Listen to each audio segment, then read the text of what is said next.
So I'll just go ahead and say what the handouts are that we have up here, and then you can come get them at the end. We created this document called Steps to Creating a Financial Empowerment Counseling Program. It includes things like identifying your audience, creating a program tailored to your audience needs, obtaining funding for the program, planning for your data collection, all of that kind of stuff. So it's here. Then we also have a printout of all the data fields that we capture, the forms that we use for our program, all that kind of stuff. So you can come get that from me afterwards. And then you might have noticed that our cast of characters changed. So for the more detailed aspects of the program, we wanted to get more financial counselors and fewer program managers. So now we have 2 managers and 2 counselors instead of 3 managers and 1 counselor. So we can go ahead and get started with the introduction of the panel. And so I will just ask each of you to introduce yourself. And at the same time, go ahead and answer the question, what advice would you give to someone who wanted to start their own Financial Empowerment Center program? And after that, we'll open it up to questions. So you can introduce yourself and then answer that question. What advice would you give to those who want to start their own Financial Empowerment Center program? And we can start with Stefan. Hello, everybody. If you didn't hear me on the panel before this, I'm Stefan Hench. I work for the Financial Clinic as the Assistant Director of Services. And as the Assistant Director of Services, I do help manage the Office of Financial Empowerment Center project. And before I was the Assistant Director, I served as a financial coach on the Financial Empowerment Center project for 3 years. Advice or best practices that we have seen in implementing the Financial Empowerment Center, one that I can think of is that we use a hub and spoke model for our site configuration. So we have 2 sites where we have counselors on site. At one site it's just 3 days per week, and at the other site there are counselors there every day, 5 days per week, some days more than 1 counselor. And those are sites that get a lot of heavy traffic and there's just a lot of people there. And they're sites that are relatively close to population centers. So one of the sites is in Jackson Heights, Queens, and another one of the sites is in Jamaica, Queens. And so there we get a lot of general referrals, referrals from off-site partner organizations, and referrals from the 311 service and friends and family. And we partner those hub sites with spoke sites, you might call them.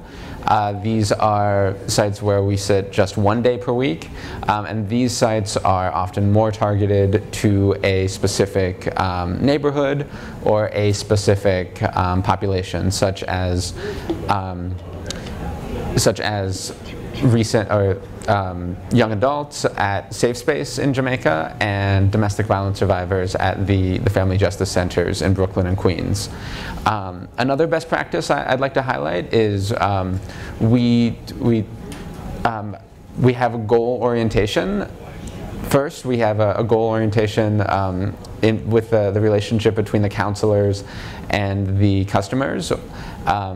And so everybody who comes in, every client who comes in, we help them identify what is their financial goal, and that really orients them on the correct steps to take and the correct trajectory to go achieve that goal.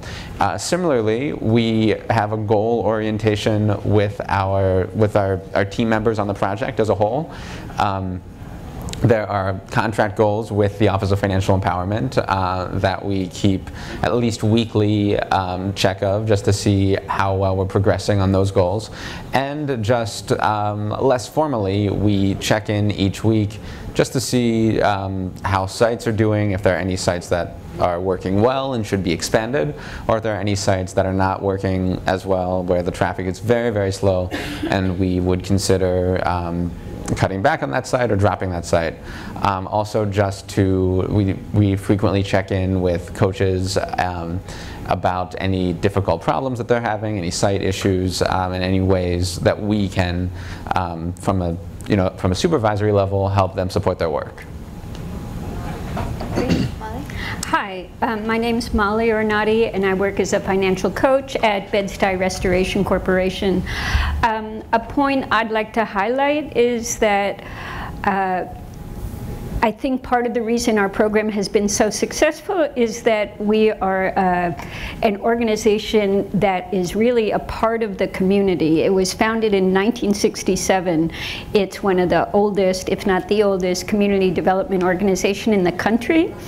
And it's an organization that really knows its community. The staff members come from the community. It really understands its needs. There's a tremendous trust and a really strong relationship. And I think that really has been very helpful in terms of people coming to the organization for maybe one need and getting directed to our services and being open to our services initially. Because of our depth of relationships within the community. And I have to say, having worked in microfinance development in Latin America for 10 years, I found the same organizations wherever I went in Latin America. There are outstanding indigenous organizations that have been working for 10, 20, 30 years in every country I think that's represented here, and those organizations have done a lot of the needs assessment. They have done a lot of the groundwork of financial literacy in partnership with microfinance organizations, in partnership with NGOs. I mean, all of these organizations are really important players that have a tremendous amount to offer in this whole step of financial inclusion. They are, again, they are staffed by people from the local community. They speak the local indigenous languages. They understand the needs, and they are much better poised to, or they're poised as ideal partners in this process of financial inclusion to really understand what the community needs and how to involve the community in the process of financial empowerment, because many of them have been doing it for decades. So I think I just want to highlight that that's a tremendous resource for governments as they begin this process. Thank you. My name is Taiwan Anthony, and I'm a financial coach at Bedford-Stuyvesant Restoration Plaza. Two strategies, two things that I would like to highlight. One, the first strategy to have a successful Financial Empowerment Center, it is a must and it is imperative to have dynamic coaches. Personally, I believe that's where everything starts from. You have to have coaches that are engaged, knowledgeable, and really like the work that they do. And I think here at the Financial Empowerment Center, especially at Restoration, Molly being a co-worker of mine, and she's dynamic herself, you have to have some really great dynamic coaches in order to do this kind of work. When clients come through the doors, a lot of times it's not the fact that, oh, I can save so much money. It's the relationships that they build with the financial counselors. Honestly, I live and I work in Bedford-Stuyvesant, and a lot of times when I'm going to the store, I'll see a lot of the clients that live in my very neighborhood, and a lot of them, they just have really remarkable things to say about their relationship when they go into a Financial Empowerment Center. And for them, that's where everything starts. So yes, you can get an outcome by raising a client's credit score 35 points or savings, but the relationship starts and ends with the financial counselor. If they don't have a really great, outstanding experience when they come through the doors, they're not going to come back through the doors anymore. I think our goal, Molly, Yako, and Idesta as well, is when a client leaves our doors, they breathe a sigh of relief, whether they couldn't pay their rent, whether their bills are due, car got repossessed. At least when they leave through our doors and they met with a financial counselor at Bedford-Stuyvesant, they really feel that their life is about to change for the better.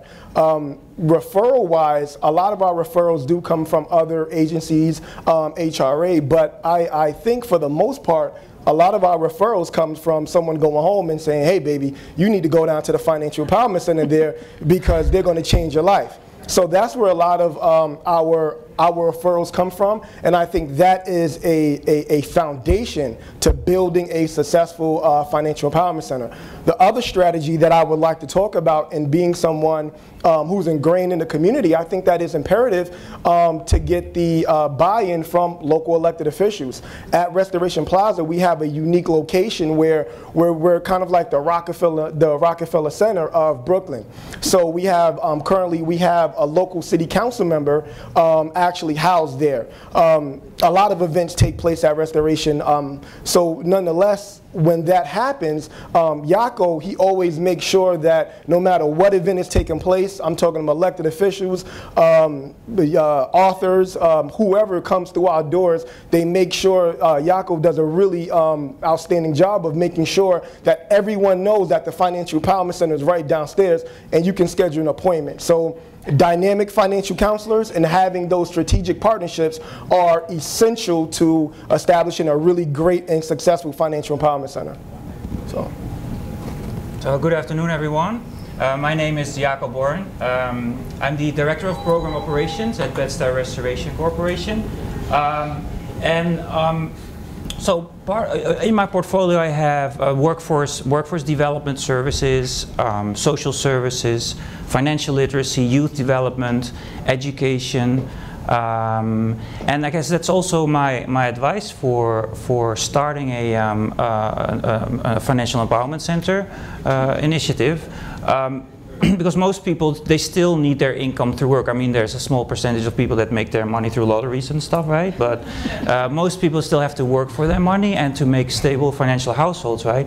So to make that connection, because a lot of the individuals that come through our doors, they have a low income or no income. So connecting them with opportunities that can either set them on a path towards employment or to advance in employment is really important for us. The same with our social services. So we have a lot of, we do benefit screenings, and that means people can apply for food stamps on site at Restoration. So those are very important income supports to stabilize the household a little bit. You know, I mean, I'm not saying that you can live off of food stamps, but it will help to stabilize and take away a little bit of the worry, right? And then you can start building on planning for financial healthy households. When somebody starts to look for a job, it's important to immediately start with the financial counseling, right?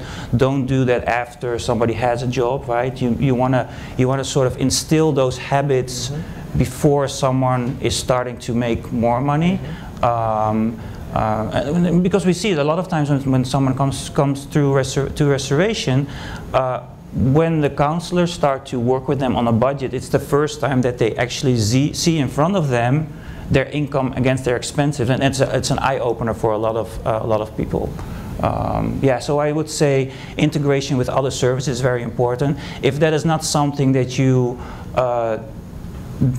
can do as an organization, then partnership development. So partnering with other organizations that do provide those wraparound services is really important. Great. I think those are all really important points. Definitely connections to the community, both for building a client base, for having services to refer your visitors to. You know, we know that there are a lot of things that are outside of the scope of financial counseling that impact people's finances. So Jaco mentioned finding a job, finding affordable housing, links to legal services, healthcare. You know, all of those types of organizations serve not only to refer clients to us, but for us to refer clients back, and also knowing your clients really well and anticipating what their needs might be. I think those are all really important points. So thanks all for that. So we have some time now, so I would love to open it up to questions from the audience.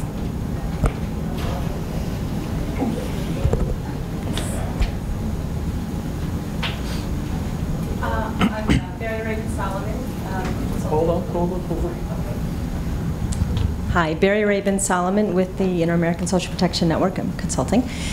I am curious, from the experience you've heard about so far from Latin America and the Caribbean, some of the programs there, were there any kind of like bells that went off of things that resonate, things you've experienced, or even ideas maybe that you thought, maybe we should try this in our New York office?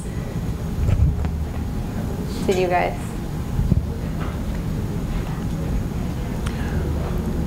Well, I haven't been here for the whole day,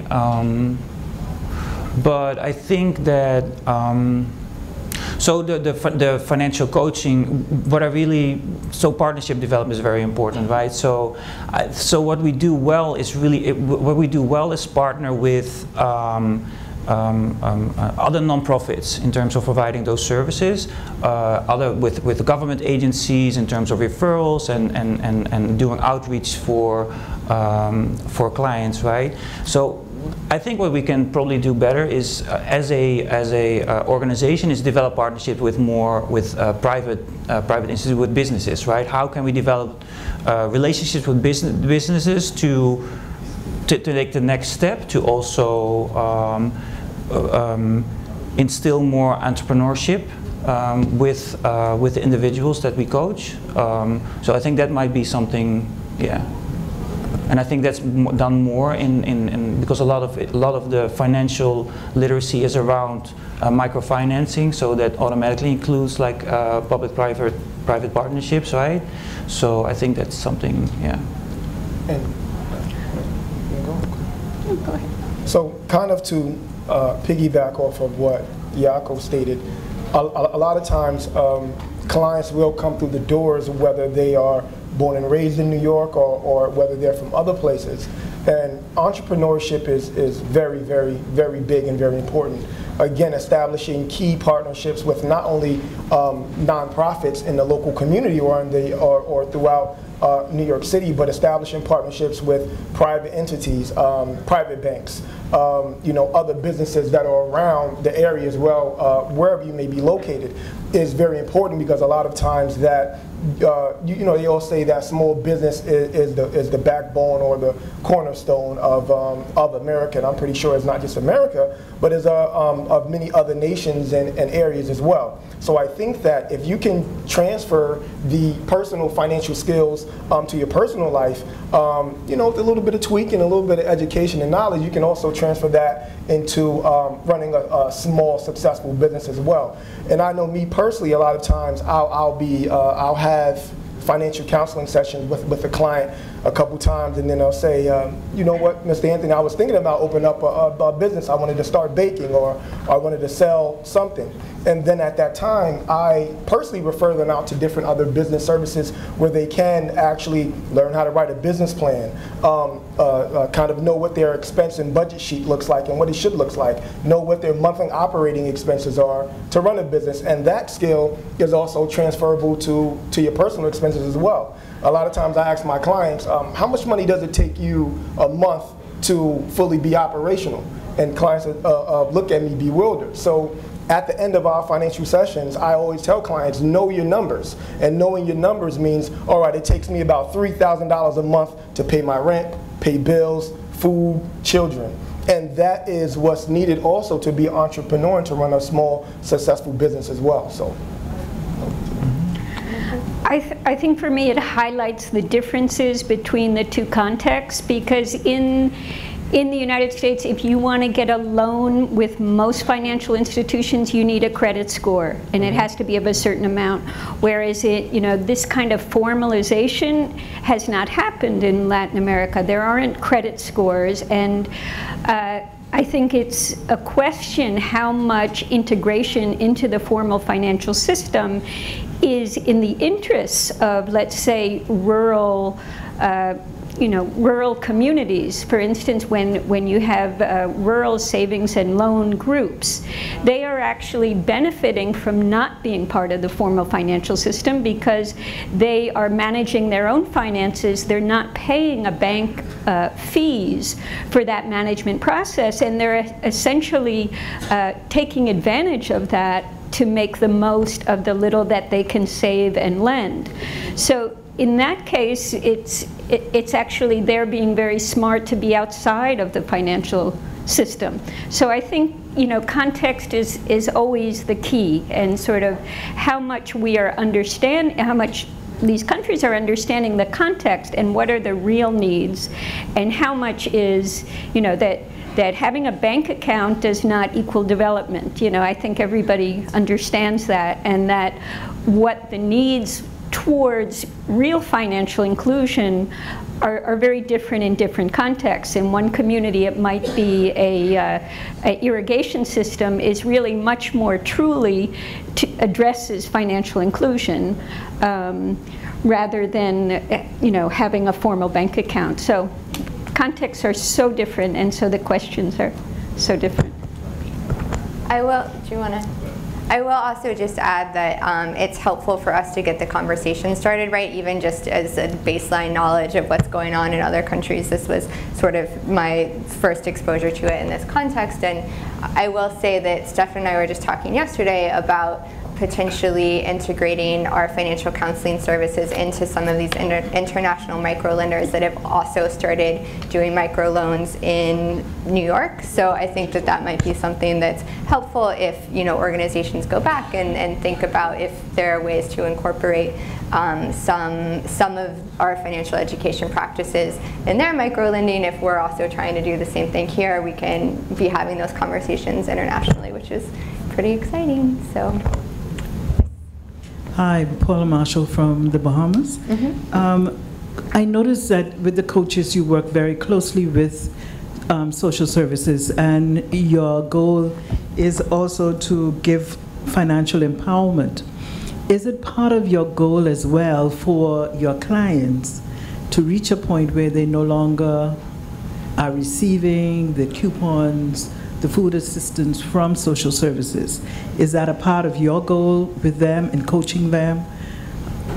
It is, yeah, it is a goal to, the longer impact goal is of course to have complete financial independence and not be reliant on food stamps and other social supports. However, we have lifetime membership with Restoration, so it's not that we at some point close the case, right? So it's always, you can always come back. So even if you're making sufficient income to support yourself and your family, there are other opportunities to further build your assets, right?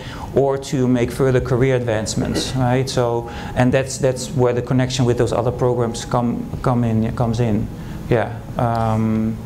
Is that answering your question? Or, yeah. So that's a great question, and that relationship is very tricky. And here's why. Because a lot of individuals that do come through our doors, let's say they're receiving some kind of rent subsidy. A lot of them, especially at Restoration Plaza, so since we have a holistic approach to everything, we have job development, work-ready programs, educational services. A lot of individuals may not necessarily want to get off that subsidy because the job that they can potentially get will make their rent increase this much, and the job is still paying that much. And that's the unique approach that we take at Restoration, is the fact that not only are we going to financially empower these individuals, but we're going to financially empower them so much so where they can get a job that if they are paying a certain amount of rent, now they're living normally. They can pay their rent, they can take their kids to school, they can still buy food and still actually live in New York City at a working, livable wage. The long run is, I know me personally, that I try to coach these clients enough and build up enough financial savvy skills where they don't need the public assistance, they don't need the food stamps, they don't need the rent subsidy any longer. And I think in the long run, that's what all of us want. We want to be independent. We want to pay our rent according to what we can do. We don't, you know, a lot of individuals, they get, you know, they get scrutinized a lot. They have to submit this paperwork, and they have to submit a lot of documents to show what they're making. No one wants to go through that. So when we coach these individuals, we're coaching them that here is how you become financially smart. Here's how you become financially literate. Also at Restoration here is a job training program that you can go through, and we'll match your skills with a particular job. So now you can totally live independently, and you don't have to rely on that rent subsidy, or you don't have to rely on the food stamps. And I would add that the way we look at financial coaching and goal setting, we have a conversation with the customers, we find out where they are, and then we take that and we say, like, what is the next step to get, just a little, what's the next step for them to improve their situation? And it could be for people who have absolutely no income and they receive many income supports. It could be people who are who have maybe a higher, relatively high income, who are able to make it and are able to cover their expenses and would like to find out how they could be saving more, or how they could be optimizing their credit score. Or could be people who have a relatively high income, but they're not able to make it. They're falling behind on their rent payments or mortgage payments or any other payments. We would take any of those customers and help them take the next step for whatever their situation is, whether it's opening up a new bank account or a credit card to improve a credit score, or if it's taking $1 out of a public assistance check and putting it away for savings, if that person had not done that before. I would say we are relatively indifferent at the end of the day as to whether or not people come in and are on public assistance or any kind of subsidy, or whether they are not on those subsidies. I would just add that our single largest referral partner is our City Human Resources Administration, which administers food stamps and cash assistance. That's not the program that we get the most referrals from, though. It's an eviction prevention program that they give. So if you are a resident in New York City and you are unable to meet your rent payments and you're about to be evicted and you have no other resources, in order to prevent you from moving into our city homeless shelter systems, you might be eligible for a grant or a loan to repay the past due rent so that you can stay in your apartment. And they refer to financial counseling because they want to prevent recidivism, which unfortunately they do see in that program frequently, that people, it's called a one-shot deal, but it's not just a one-shot deal because people often apply for it multiple times. So they refer to our financial empowerment centers because they don't want to give the same grant and loan a year later to the same person or 2 years later to the same person. So they really want them to come to financial counseling to have them not rely on that and be able to pay their rent going forward. And I'll just highlight again Taiwan's point that it's really important that we're on site or have a strong referral network for income support, so when people come in and they really just can't make ends meet and really need more income, that we're able to refer them to a service that can connect them to a higher paying job. Yes? Julia Hyatt, Jamaica. My question relates to what role does how much do you depend on information technology to assist your client base? I'm asking specifically because I want to know, how do you use technology to assist these persons, and do you encourage them in their use of technology in improving their situation? Specifically in regard to if we are interested in establishing such centers or clinics in the Caribbean, how much would we have to depend on having the technological inputs before we could start up a center such as that? Is it that we could start with 2 staff members and 1 computer, for example? Thank you. Do you guys want to answer, and then I can say for OMP? I can certainly give my take on that. I'd say I'd like to look at that question kind of at 2 levels. The first one between the counselor and the coach or counselor and the customer. We see customers at all level of, say, technological capacity or ability to use technology. Some people who have never used email in their lives, to people with iPhones and use all kinds of mobile apps, and they're very, very tech savvy. And we like to have ways to accommodate any people from anywhere on that continuum. You know, for an example, for a bank account that we might recommend if somebody were looking for a bank account, someone who was very tech savvy, we would probably at least recommend that they consider an online bank account. But for someone who was not, we would not make that recommendation and really take that constraint into our into consideration. Then looking at the level between like the council, like in between the counselors and between the counselors and supervisors, I'd say we do we lean relatively heavily on information technology to track and analyze our data.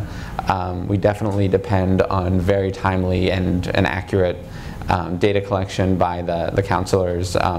We know it's not as fun as actually doing the counseling, and it's not as rewarding in and of itself as doing the counseling, but we realize that it's very necessary for the process. And then that gives the supervisors and other people kind of looking at the results of the programs to see where things have been working, where they haven't been working, and make adjustments from there. Thanks, man. Really quick, well, you guys are from Jamaica, just to let you know, last year I was in Jamaica. Like I told the gentleman, I had a great time.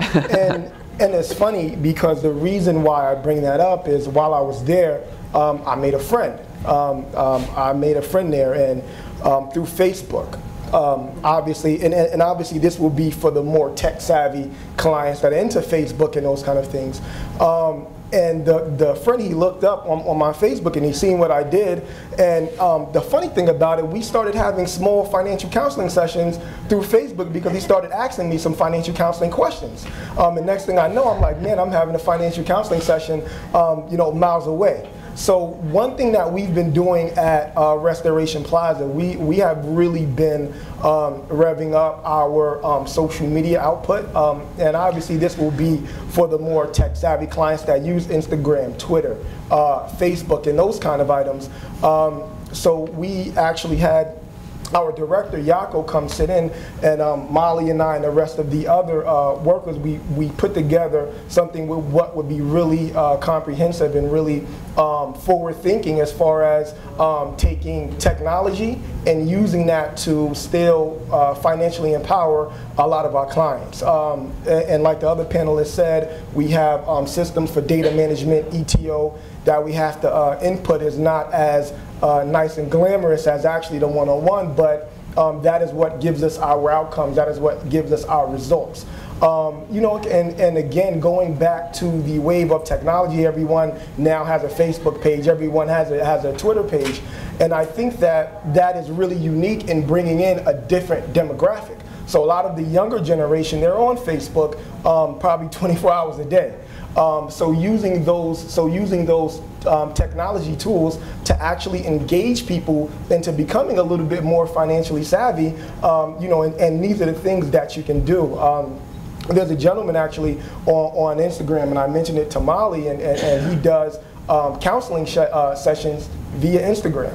So just being creative in those mannerisms, just being creative in those ways, really is how you can really maximize technology, and also using the old ways of technology to engage clients that are a little bit less tech savvy, but also engaging new clients that are very tech savvy, and you can really have a good mixture of both. Can I add something? So those tools are very, very important to us, right? But we have also become very reliant on technology. In the end, though, financial coaching is about, it's an empowering conversation between two people, right? So you can definitely do financial coaching without any technology, right? You can start with two people without a computer, right? Although it's very helpful, you want to track your data, you want to make sure that you have a good understanding of what's going on and make sense of it and make program improvements. But in the end, it's about two individuals having conversations, right? And working towards a goal. Mm-hmm. I just want to quickly, I agree with everything that was said up here, and my last point was going to be similar to Jaco's, that we do have all these systems, like Stefan said. If you want to research bank accounts, it's really helpful to do it on the internet given the context that we live in. But if that's not the same context that you live in, just so long as you have those information and resources available to direct people, even if it's not on the internet, so long as you have your connections in your local community to financial institutions, to these other social services, I think that that's fine. And then, we do keep client files so that we can provide ongoing services. And as was mentioned, we have a database that's really robust, and not only in terms of case management, but also in terms of reporting on our data. And as our former commissioner mentioned, reporting on that data was very important to ensuring funding and sustainability and growth of our programs. So, it's a tool that we can use if we have access to it, but it's not necessary, as Jaco said, to provide financial counseling. And then I will just say some things quickly that we're doing around technology if people do have access and think it would be of interest to your population. So we've already hosted and are hosting an upcoming hopefully hackathon, so a competition where we'll be able to look at potential smartphone apps or other services via cell phone or other technology that would be useful in ensuring client retention and ongoing financial services. We know that this mobile banking and all of that kind of stuff is really popular in other parts of the world. We're also looking to do a mobile financial services study from our office. So it's something that we are looking into, how to incorporate technology into financial counseling, and we'll share that with everyone as it becomes available and as we use it. We've also, from our first hackathon, the application that came out was actually not client-facing so much, but it was an appointment reminder system. We found rather than having some cell phone app where you can track your spending or that kind of thing, that really what was most useful for us at the time was getting people to come back to their appointments, and counselors were spending a lot of time making those follow-up calls, and frontline staff were spending a lot of time making those follow-up calls to get people back to counseling. So we automated that process, and it's been really helpful.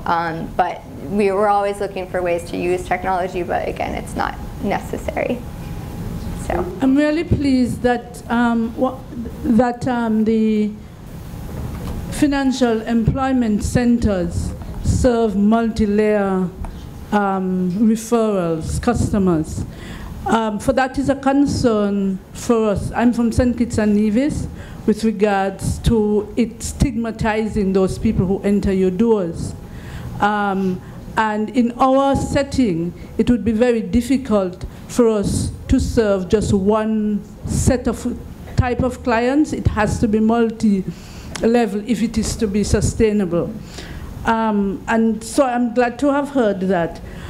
In my country, we do not have the same number of benefits, etc., that you can point persons to help them out of their very difficult financial situations. I'm from an organization that provides financing of different kinds for persons at different levels. At this point, we are promoting a lot of entrepreneurial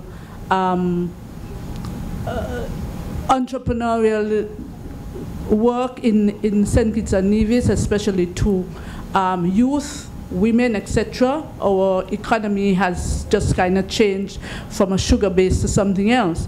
And this organization has been providing financing for persons in the community. What we lack, though, is the kind of support that you're speaking about here, the financial counseling and the follow-up on those, the clients that we serve. And I'm looking at what you're doing right now, especially the kind of persons that you have who work in your organizations, the first degree people who are in our society becoming a new group of pauperized persons. that they now can be a group of persons trained, many with business degrees, etc., to be able to support the service that we provide. So how do we, as this financial agency, establish a similar financial empowerment center that can, although it serves our organization, can also operate independently?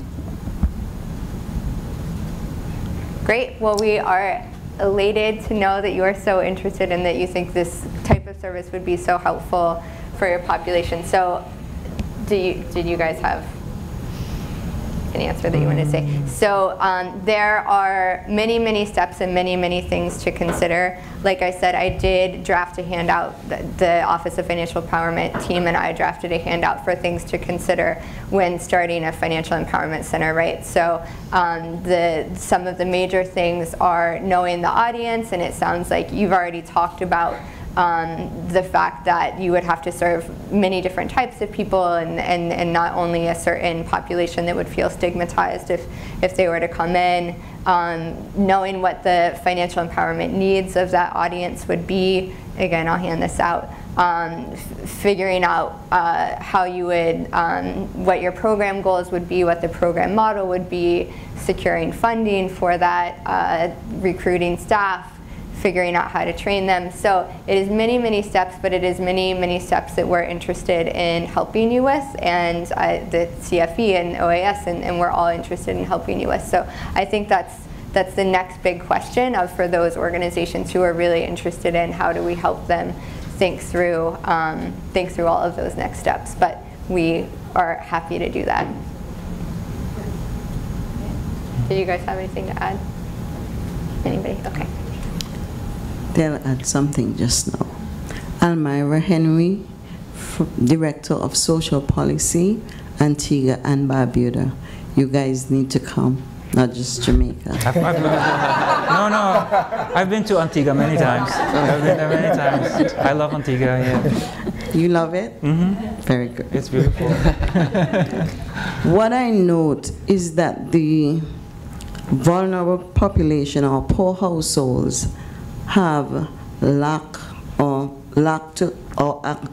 access to credit, and we have set up like a national foundation, a lending foundation at home, and poorer households often lose their asset because you'll have to put up a collateral, probably your house, a piece of land, whatever.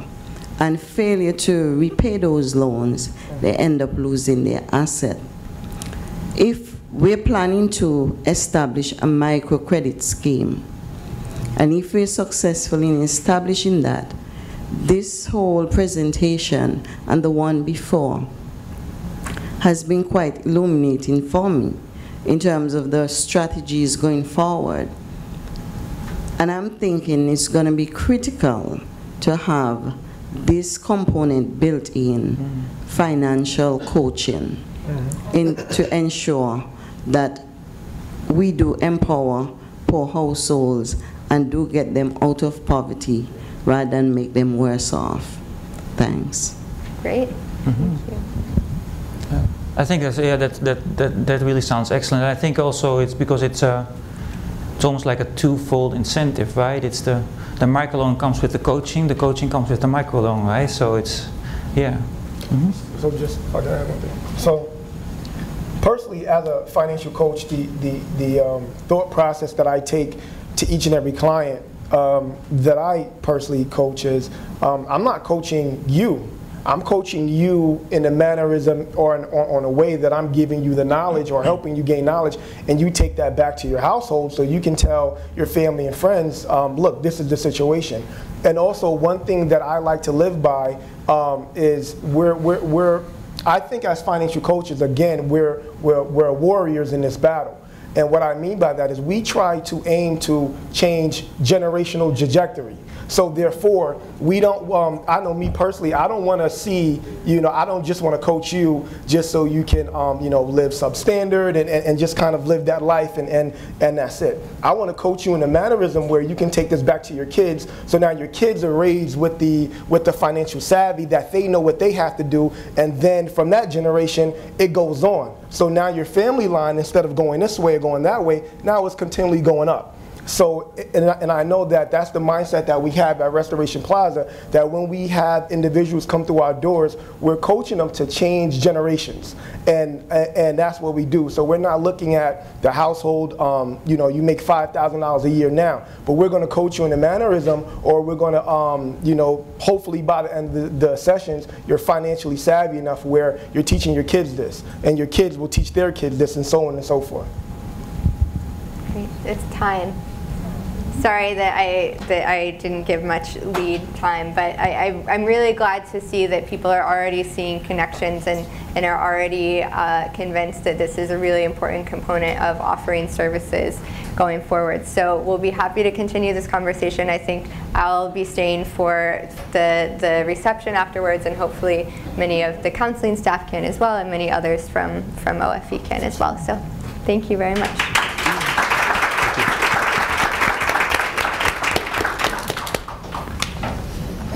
Do we have sound on this? Okay. So